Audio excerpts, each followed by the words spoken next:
तो चलिए आइए बात करते हैं कि ऑनलाइन क्लासेस अगर आप कर रहे हो तो नोट्स किस तरीके से आप क्रिएट कर सकते हो। देखो, दो तरीके के स्टूडेंट होते हैं, एक वो होते हैं जो रिकॉर्डेड सेशंस देखते हैं, दूसरे वो होते हैं जो लाइव सेशंस देखते हैं। तो देखो भाई, लाइव सेशन के टाइम पर आप नोट्स नहीं बना पाओगे। अगर आप नोट्स बनाने की कोशिश करोगे तो कहीं ना कहीं आपके कंसेप्ट में लैकिंग रहने वाली है। 10 से 12 स्लाइड्स ही आपको देखने को मिलेंगी, क्योंकि फैकल्टी समझाते भी हैं, आपसे इंटरेक्ट भी करते हैं, तो बहुत ज्यादा नंबर ऑफ पेजेस आपको एक लाइव सेशन में देखने को नहीं मिलेंगे।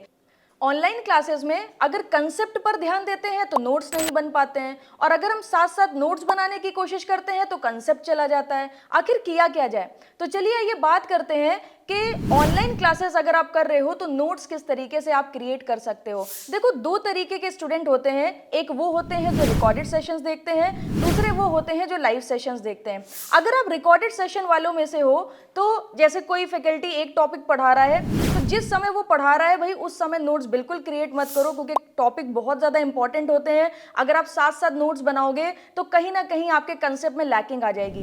आप पूरा टॉपिक ध्यान से सुनो। अगर आपको छोटी मोटी चीजें लिखनी पड़ती हैं, आप एक रफ पेज हमेशा साथ में रखो। जैसे ही वो टॉपिक कंप्लीट हो जाता है उसके बाद आप वीडियो को पॉज कर सकते हो और अपने नोट्स को क्रिएट कर सकते हो। इससे दो फायदे होंगे। पहला फायदा, एक तो आप प्रॉपर तरीके से कंसेप्ट को समझ पाओगे। दूसरा फायदा ये होगा, आप इमीडिएटली उसके नोट्स बना रहे हो just after completion of the concept, तो आप पूरे कंसेप्ट को वापस से इमीडिएटली रिकॉल करने वाले हो। तो जो भी लूप होल होंगे, जहां जहां पर चीजें आपको नहीं समझ आई होंगी, आप वो वापस से रिकॉल कर सकते हो। अब बात करते हैं दूसरे स्टूडेंट की जो लाइव सेशंस को फॉलो करते हैं। तो देखो भाई, लाइव सेशन के टाइम पर आप नोट्स नहीं बना पाओगे। अगर आप नोट्स बनाने की कोशिश करोगे तो कहीं ना कहीं आपके कंसेप्ट में लैकिंग रहने वाली है। तो आप क्या करो, 2-3 रफ शीट रखो। जिस समय पर लाइव सेशन चल रहा है आप फुल कॉन्सेंट्रेट करो, फैकल्टी आपसे क्या बोल रहा है, क्या समझा रहा है, सारी चीजों को प्रॉपर तरीके से कंप्लीट कर लो।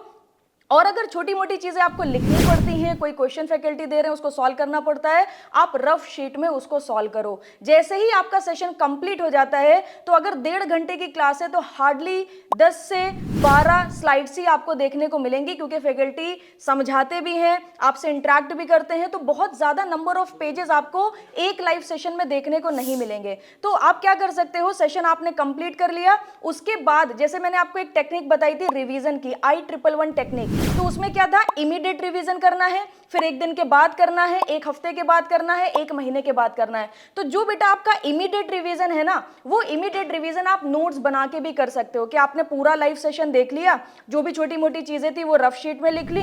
इसके बाद जैसे ही सेशन आपका कंप्लीट हुआ, आप 30 मिनट और बैठ गए और आपने जो भी समझा है उसके नोट्स साथ साथ बनाते जा रहे हैं। इसी के साथ फैकल्टी की स्लाइड्स को भी ओपन करते जा रहे हैं कि कोई भी पॉइंट हमसे मिस ना हो। अगर आप इस तरीके से नोट्स क्रिएट करोगे तो आपके नोट्स भी अच्छे से बन जाएंगे, इसी के साथ साथ कंसेप्ट में भी लैकिंग नहीं रहेगी और आपकी एफिशिएंसी भी एक बेटर तरीके से बाहर निकल के आएगी। तो होप आपको ये सॉल्यूशन अच्छा लगा होगा, अप्लाई करो। अगर आपको फायदा मिलता है तो कमेंट सेक्शन में लिख के जरूर बताना। Thank you very much.